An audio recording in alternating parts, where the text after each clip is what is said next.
男主是最强间谍，妻子是隐藏都市的女杀手，而女儿则是拥有读心术的超能力者。这样的介绍，相信大家已经不想再听了。那我们直接进入今天的正题，间谍过家家说前介绍。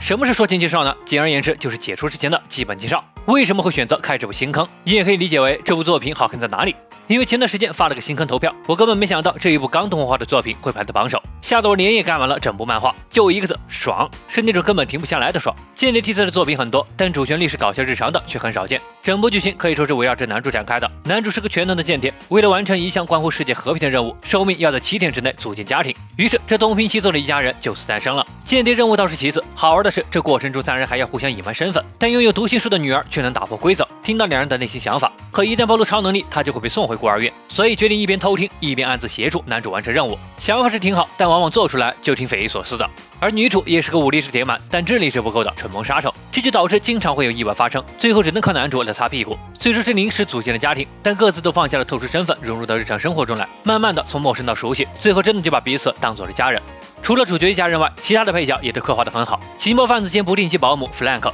无论何时都优雅至上的学校射箭亨利，还有间谍的死对头秘密警察尤里，同样也是女主的弟弟。这些配角在起到推动剧情的同时，也是每一个章节里不可或缺的绿叶，和主角一家人产生化学作用，都能引发爆炸性的喜剧效果。本作的剧情构架和人物设定都很完美，节奏的掌控也非常舒服。每一个章节都是以完成任务为主要目标，但都是有很多个充满戏剧色彩的小故事推动剧情发展，并且每个小故事又有诸多吐槽和笑点组成，完全可以看作是一部不用过多思考，只管一路笑到尾，偶尔还会轻轻戳一下你泪腺的日常向佳作。当然，也有很多小伙伴看了动画第1集后表示剧情过于平淡，没有爆点。其实不仅是第1集，这整部作品的基调基本都是这样，和大多日常向作品一样，都缺了点刺激你肾上腺素的东西。但同样，这些平淡的基调也是这类作品的特点之一。一旦你接受了这种碎片化的搞笑模式，那等你反应过来时，应该已经追赶到最新话了吧？好了，基本的剧情分析就先到这儿了。接下来我们来讲讲有关这部作品的诞生，再到火爆。这里主要以漫画为主。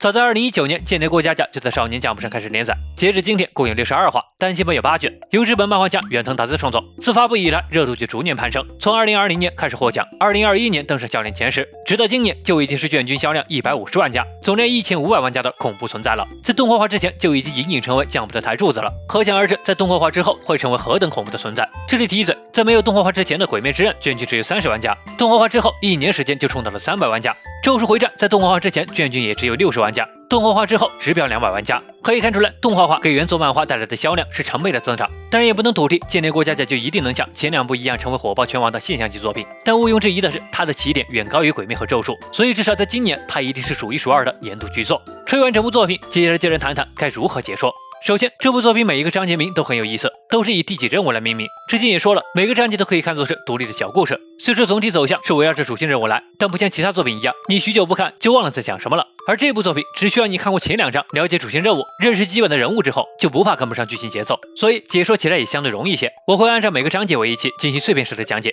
这样的话每一集的时长可能相对要短一些，但也不怕首尾接不上，几期不看就忘了的这种情况。比方说看着看着你就弃坑了，或者忘记了，等哪天突然想起来，直接来看最新一期也没多大影响，可以基本当做是单元剧来看待。整部作品基本情况大致就这么多。最后提一点，对于这种日常喜剧类型的作品，今天还没解说过，但会在解说时尝试换个诙谐轻松的风格，尽量让大家看得舒服。毕竟这类型的作品，剧情是其次，享受过程才是最重要的。当然，讲解过程中有任何建议，也请大家在评论区告诉麒麟，我会慢慢进行调整。那么下一期关于间谍过家家的视频，就会是原作内容的解说了。喜欢这部作品的小伙伴，别忘了关注和订阅哦。我是麒麟，那我们下期见。